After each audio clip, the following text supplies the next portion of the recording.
अस्सलाम वालेकुम नाज़रीन, मैं हकीम मोहम्मद दानिश एक नई वीडियो के साथ हाजिर हुआ हूँ। आज का हमारा मौजू है पस्तानों का ढीला हो जाना। अगरचा पस्तानों का अक्सर हिस्सा गर्दी और नरम गोश्त का है, लेकिन इसके अज्जा का ज़्यादा ढीला हो जाना, सुस्त हो जाना जिस फसली मादे से होता है वह दूध की पैदाइश में ज़रूर खलल डालता है। इसके असबाब क्या है?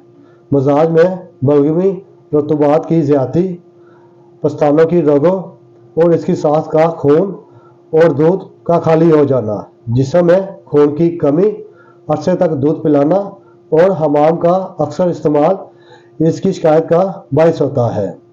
इसकी अलामत क्या है?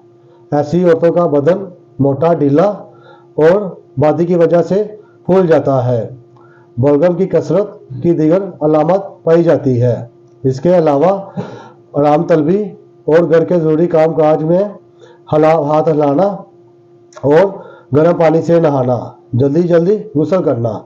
इसके अलावा ज़्यादा अरसे तक बच्चे को दूध पिलाना शामिल है।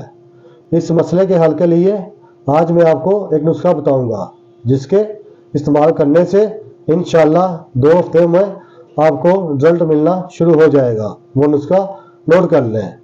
तुरश नार और अंदरूनी जर्द गुर्दे, फूल और छाल 2-2 तोले लेने हैं आपने। इसको 3 पाव पानी में भिगो दें 24 घंटे के लिए। उसके बाद इनको जोश दें। जब पानी का तीसरा हिस्सा रह जाए तो रोगन कंज मिला दें। इसके बाद फिर जोश दें और जब पानी अच्छे तरीके से खुश्क हो जाए उसको उतार लें। ठंडे होने के बाद इसको अपने पस्तानों पे मलें। इंशाअल्लाह 2 हफ्तों में फ़र्क नज़र आ जाएगा। इसके अलावा बलगम पैदा करने वाली चीज़ों और ज़्यादा नहाने से परहेज़ करें।